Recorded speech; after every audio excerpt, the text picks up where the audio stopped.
Terima kasih Anda masih bersama kami di Kompas Petang dan kita masih akan melanjutkan dialog pada sore hari ini. Pak Afriansyah, bagaimana menjawab soal ketidakpercayaan terhadap Presiden Joko Widodo karena dinilai lebih memperhatikan urusan keluarga, urusan pemilu, tapi bukan roda pemerintahan untuk bangsa dan negara? Salah besar. Justru Presiden saat ini mendapat kepercayaan betul dari rakyat Indonesia.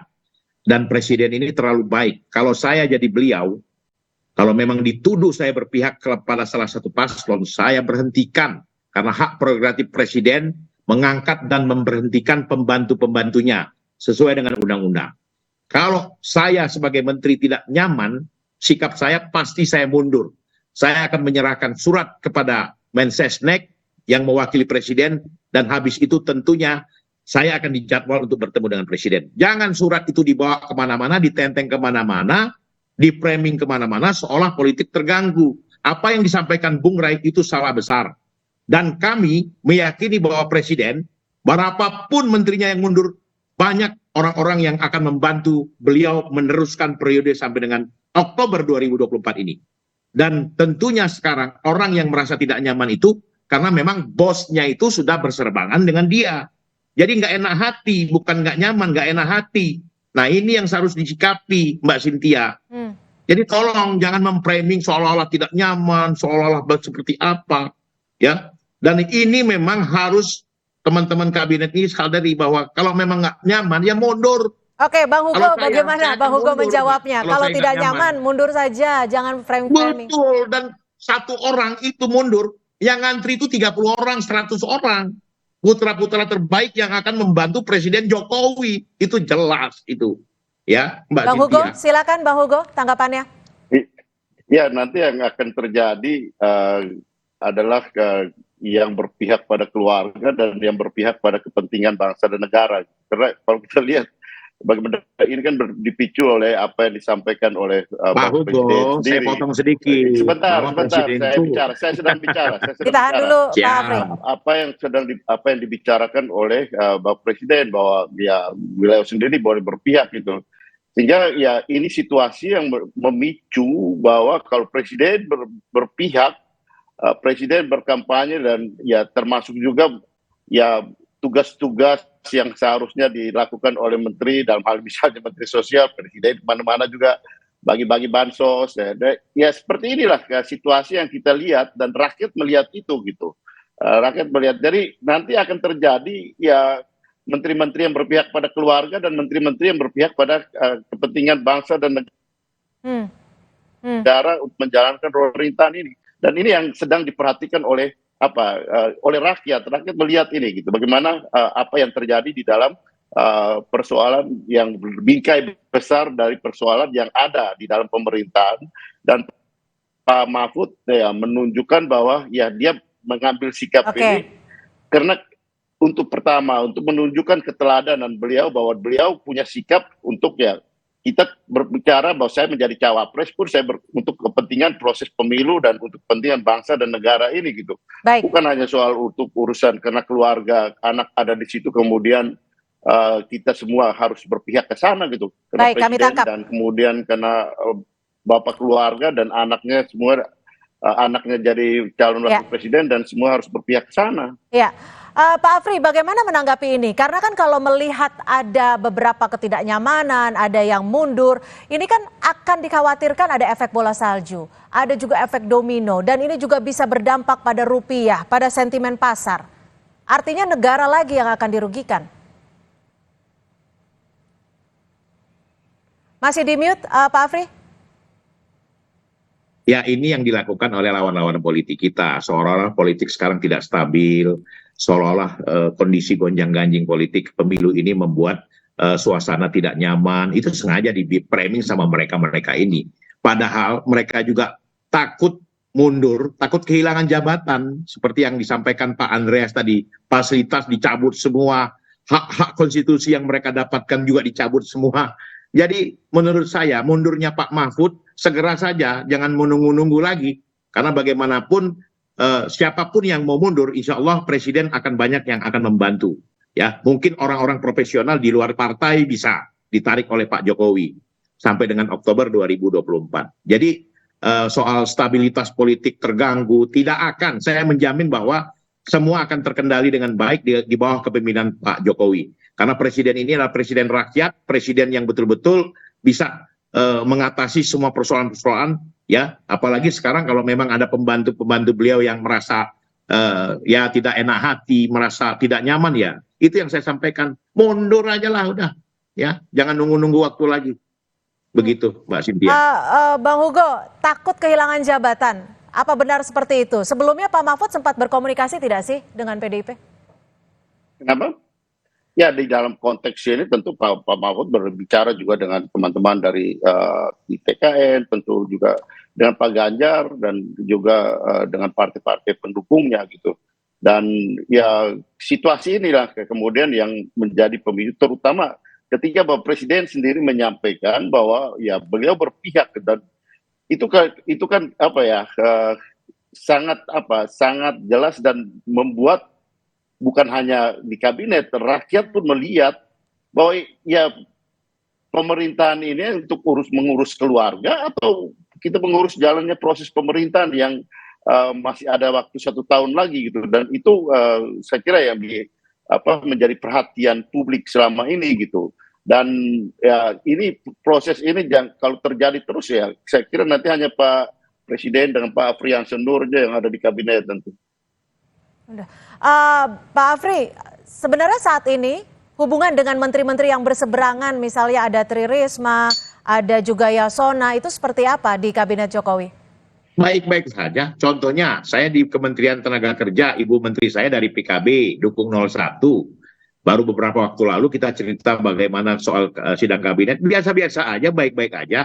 Dan Ibu Menteri menjalankan tugas sesuai dengan fungsinya, walaupun berbeda aliran untuk mendukung paslon 01, 02, 03.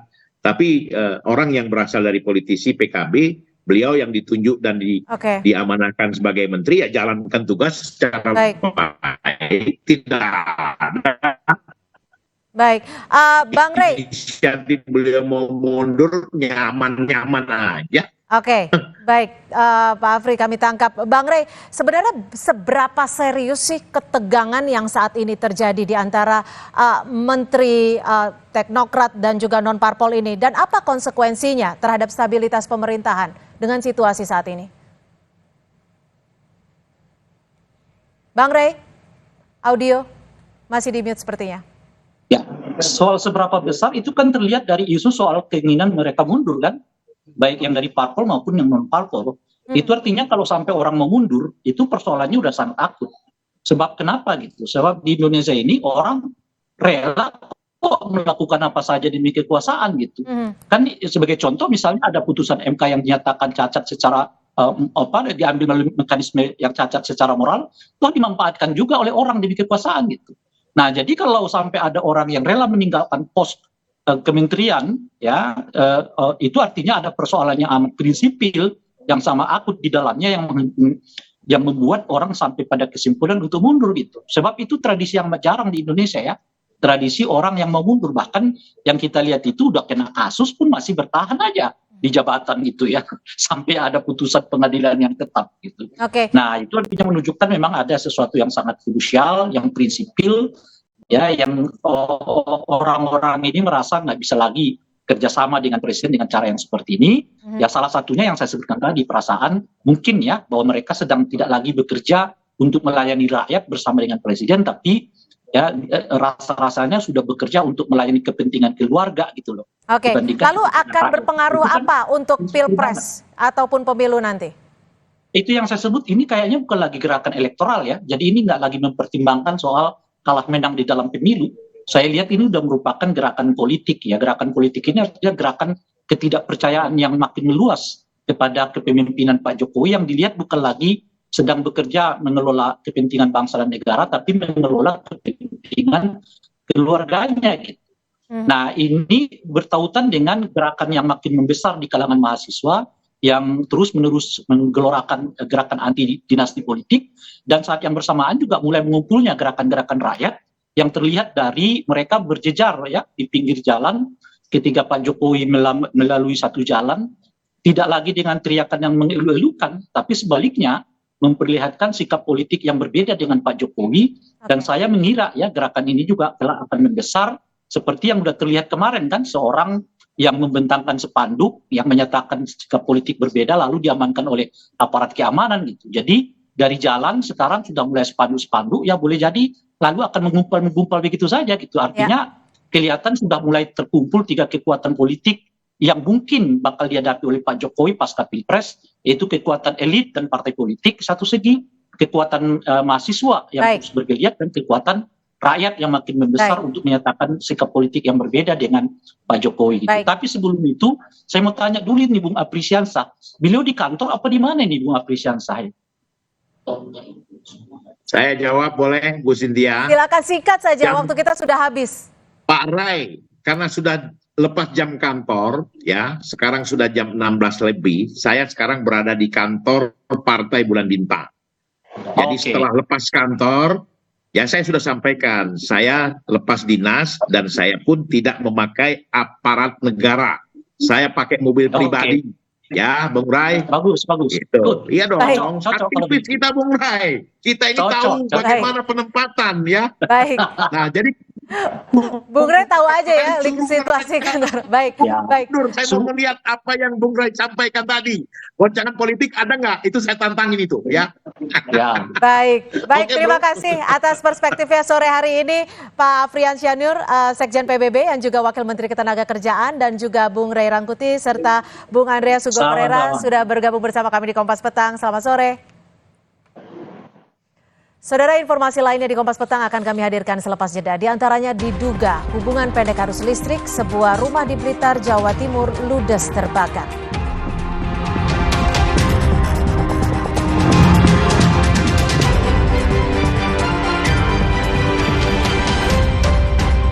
Pikir semua air mineral itu sama. Le mineral itu beda. Le mineral memang berbeda. Setiap tetesnya mengandung mineral esensial seimbang yang penting untuk tubuh dan juga membuat rasa airnya lebih segar. Segernya. Le mineral. Nggak enak? Iya, kayak ada manis-manisnya. Le mineral memang berbeda. Setiap tetesnya mengandung mineral esensial seimbang yang penting untuk tubuh dan juga membuat rasa airnya lebih segar. Le mineral. Punya keluarga alergi? Untung ada Alersil. Ayah alergi debu, Alersil. Si kakak alergi makanan, Alersil. Adik alergi bulu hewan, Alersil Kids. Dengan formula efektif cetirizin, cepat redakan alergi dan tanpa ngantuk. Alergi ya Alersil. So what is the next big thing? Well, Galaxy believes the next big thing is you. Me? Yes, because of the power of Galaxy AI, you'll open up so many possibilities. The next big thing is you. Samsung Galaxy S24 series. Pre-order now. Aku pikir semua air mineral itu sama. Le mineral itu beda. Le mineral memang berbeda. Setiap tetesnya mengandung mineral esensial seimbang yang penting untuk tubuh dan juga membuat rasa airnya lebih segar. Segernya. Le mineral. Le mineral beda banget. Lebih smooth, lebih segar. Le mineral memang berbeda. Setiap tetesnya mengandung mineral esensial seimbang yang penting untuk tubuh dan juga membuat rasa airnya lebih segar. Dan lebih enteng. Le mineral. Hari-hari sibuk, itu pilihan. Tapi Luwak White Coffee selalu menemaniku. This is my way. Cobain deh. Now I'm here because of Luwak hitam baru 21. 2 sendok kopi Dan 1 sendok gula. 21. Bubuk kopi lebih kental. Kopi Luwak hitam baru. Punya keluarga alergi? Untung ada Alersil. Ayah alergi debu, Alersil. Si kakak alergi makanan, Alersil. Adik alergi bulu hewan, Alersil Kids. Dengan formula efektif cetirizin, cepat redakan alergi dan tanpa ngantuk. Alergi ya Alersil. So what is the next big thing? Well, Galaxy believes the next big thing is you. me. Yes, because of the power of Galaxy AI, you'll open up so many possibilities. The next big thing is you. Samsung Galaxy S24 series. Pre-order